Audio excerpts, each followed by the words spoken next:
recording started. What's going on, guys? Chad here, back with you with another video on the DJI MAVIC, and the first video since Litchi has been upgraded to work with the MAVIC.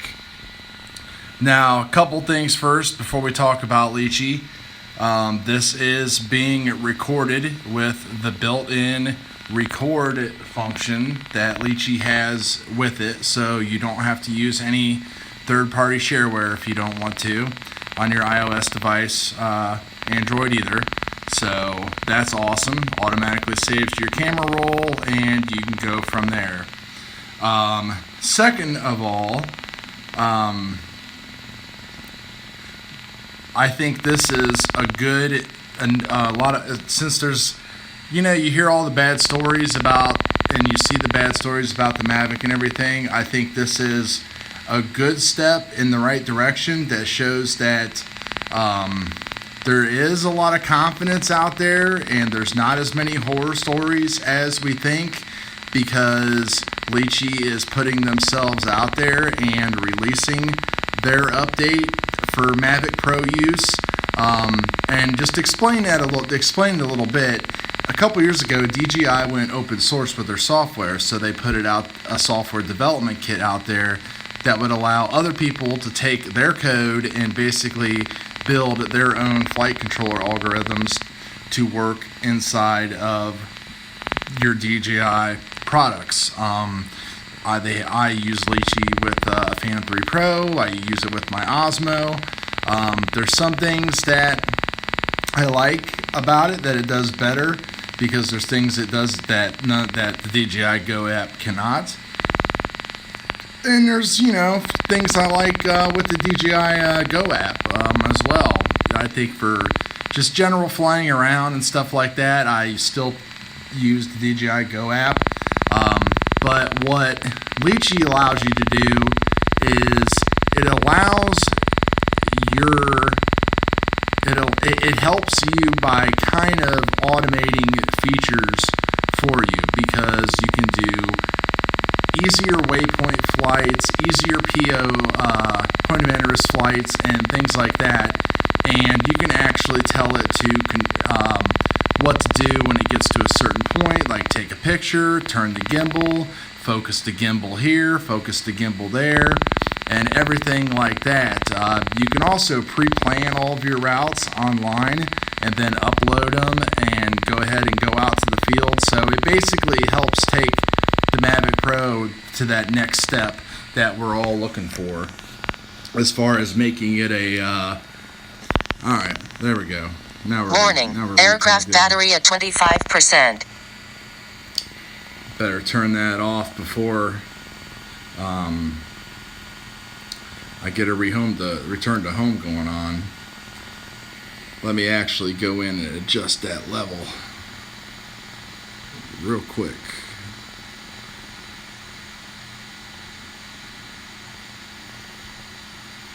So basically, you take a look around. Everything pretty much looks the same as aircraft usual. battery at 25%. Let me put a fresh battery in, and I will come right back here. Screen recording started. All right, Warning, disconnected. Now that we're back, so if you take a look at the main interface here, you can see that it's pretty familiar to DJI Go. You've got your usual return to home buttons and everything like that, camera setting button right here, which will bring up all your different settings that you can do. Everything, it basically will pull over all of the information that you've been running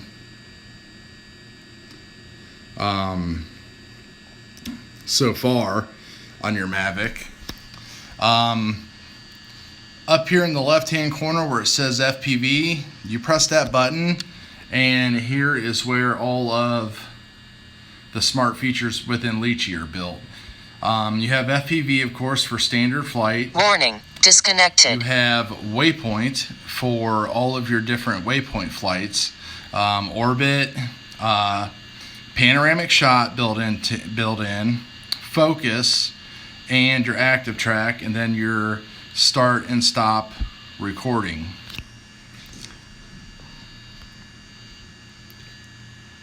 So we'll put it on FPV right now. Up here in the, all your telemetry information's up here on the top. All the way in the right hand corner, that is where all of your settings are. So you can kind of look here that it's all pretty much the same stuff that we're used to seeing. It automatically syncs with Healthy Drones, so you don't have to worry about that. You can do compass calibrations with Litchi. And warning, disconnected. Here is all of the stuff that it has added in as far as all the stuff for OcuSync. You have speech feedback if you want. So basically you can tell it, altitude, battery percentage, all that kind of stuff. Right here is where you can program your keys. And the thing that's awesome, if you look, you can do a lot more different settings because there's things available in Litchi that I do. For instance, let's say that you're a real estate guy and you want to shoot a house. Well, basically what you can do is you can fly your Mavic to 4, 5, 6 different points, whatever. And right now I have my C1 key assigned to disconnected waypoint at the aircraft. So basically I would just, everywhere I would want the Mavic to fly, I would set a waypoint. And the other thing about setting a waypoint is when you set a waypoint, then basically you get to tell the Mavic within Litchi what you want to do.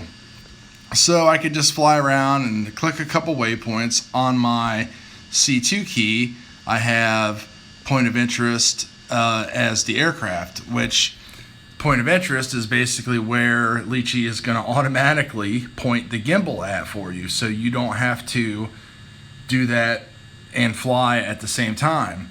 So you can do one or the other or both. So you can do fully autonomous stuff, but it's just, kind of up to you what you want to do. There's just so much you can do with it. If you look at all the different warning, disconnected things that you can program your keys at. And then, of course, it has the 5D button settings right here as well. So let me pop the battery back inside the Mavic here, fresh one, and start it up.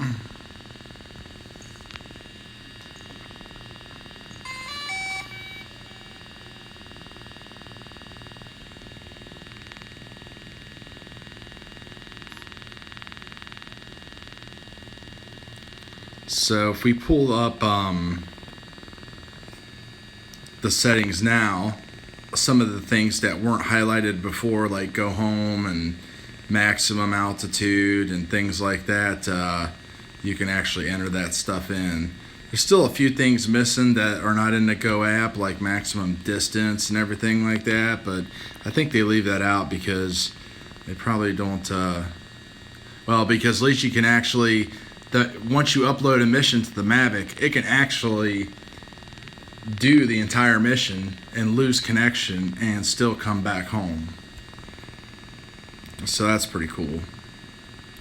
The little 3-dot button here looks like they are starting a live streaming service called Litchi View. This is something that I haven't seen or looked at in a while. So that's pretty cool. So we can test that out at some point. So we can do live streaming through Litchi now, which is awesome.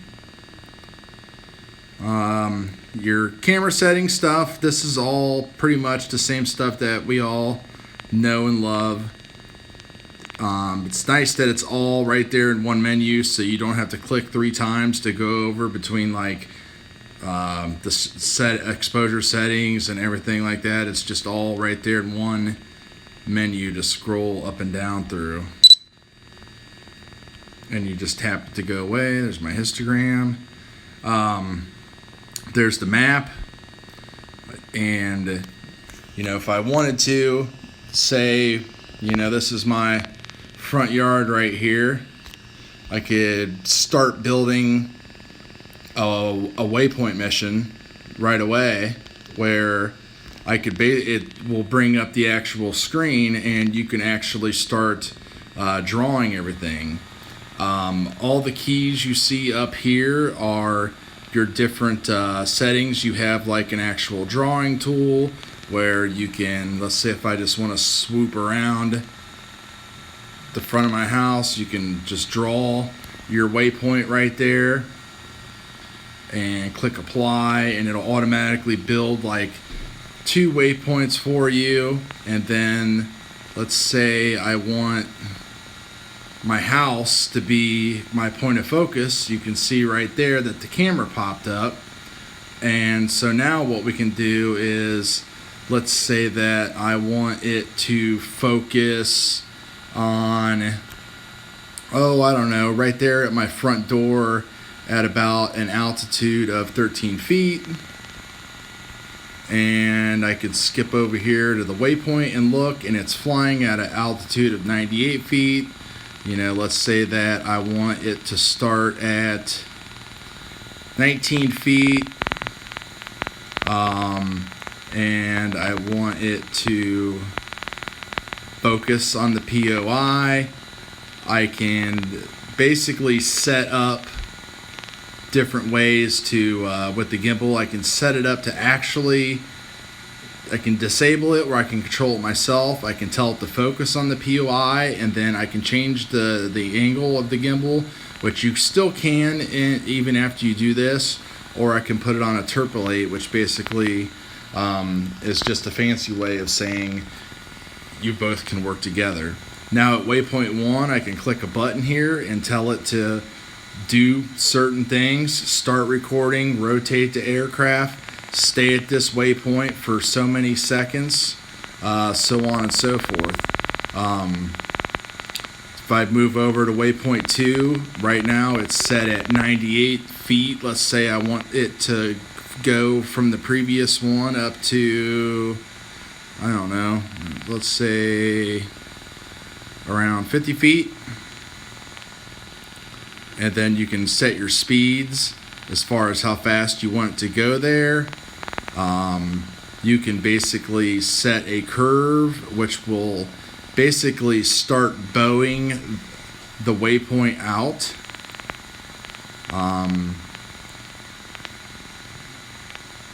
Point of interest 1 again, and then whatever you want for your gimbal actions. Tell it what to do, tell it to take a picture.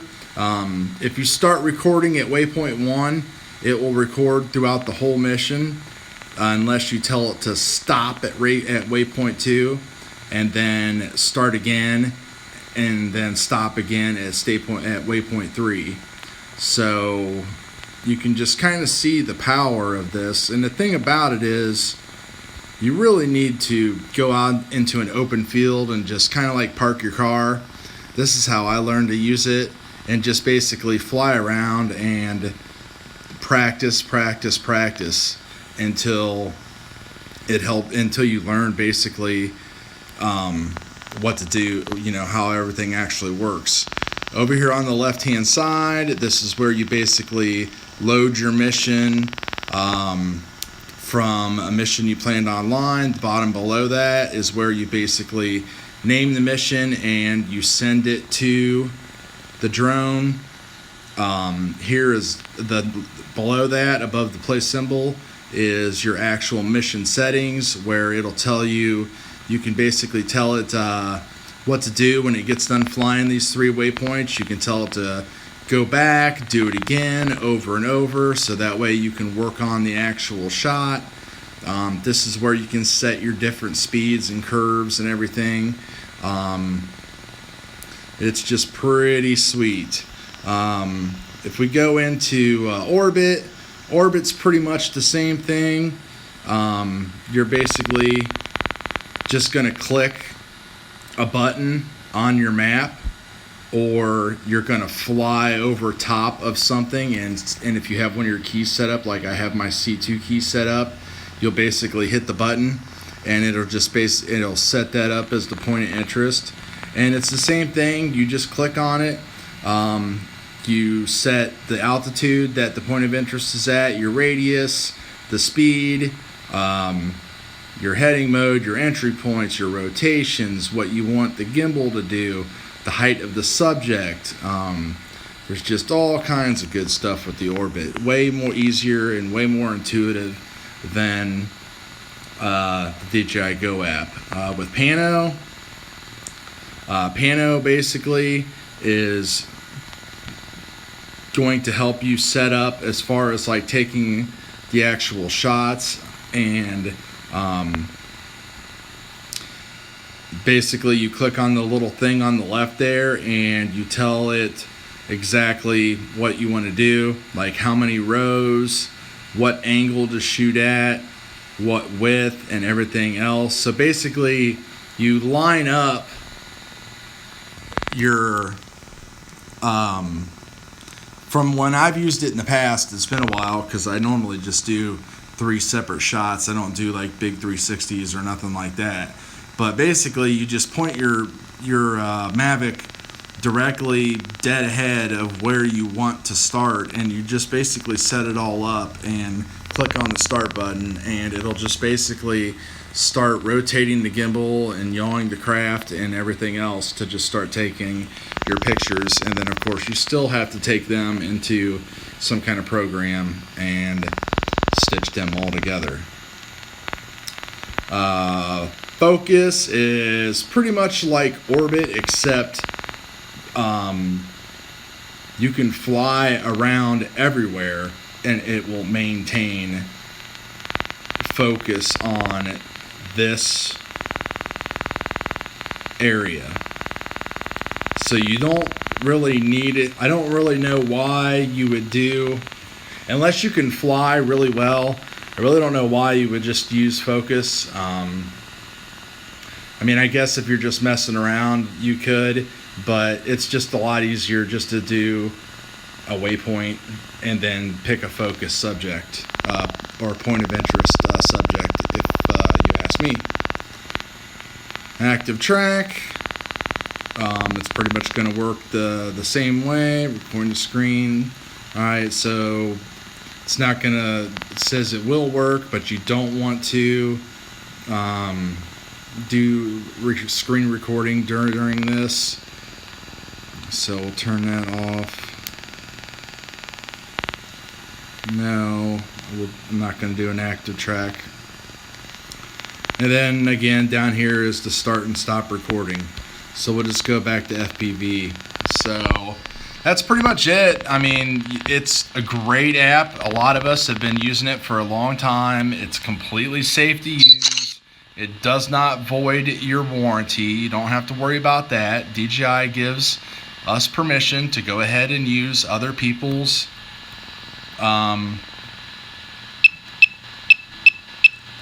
software, because they're open source and they will, still honor their warranty. So you don't have to worry about anything like that. I'm just checking out everything on my buttons that I've programmed here. Portrait mode, back to regular mode, auto exposure. Still got the click to focus there. You can see I'm inside and my Mavic is just hunting for an actual spot for GPS. So anyway, that's kind of the short and sweet of it. I just wanted to get it out, get it videotaped and get it out there, because I know there's a lot of new people out there that have not used, that this Mavic is their first drone, and they've never even heard or seen or even know that you can use other programs with your DJI product. I highly recommend it because it just makes it a lot it makes the experience a lot easier and more fun. It's really fun. You'll start noticing that you'll be burning your batteries a lot quicker, because it's amazing when you're trying to learn how to do just a simple waypoint mission and keep the focus on, say, your car or out in front of your house, and you just keep running it over and over and over and over, and you start figuring things out on how to get a better shot. And it just helps the whole learning curve, because once you learn how to get better shots and you have help getting better shots, then you can focus more on video editing and color grading and everything like that. Plus, like I said at the beginning, just knowing that they went ahead and released this is a good sign that there's a lot more good Mavics out there than bad, because if everybody started running Litchi and these things started falling from the sky like crazy, then they would be in some deep you-know-what. So it makes me feel a lot better about my product. I haven't had any issues, just some slight bugs here and there. But so I'm still going to update firmwares and everything like that when stuff comes out and everything. And I will still take this out to the field and practice with it first. I'm not going to take this in the middle of a crowded neighborhood and start shooting my neighbor's house or start shooting his Corvette or whatever, just because I have help doing it now with the Litchi app. So everybody, just be careful. It's worth a few bucks. Get it, try it out. There's other software that's out there too that will be coming. Autopilot by Autologic is another competitor. It is like Litchi on steroids. It takes a lot of practice and can be kind of confusing, but it does some things better than Litchi, but at more of a learning curve, and Litchi does some things better than it with less of a learning curve. So anyway, I'm going to stop rambling. If you have any questions, let me know. Hit me up. And please like, subscribe, and this is going to go to all the Facebook groups now, so everybody can see that this amazing product is out and ready to go. So if it wasn't raining, I'd be outside right now. So see you guys later. Peace.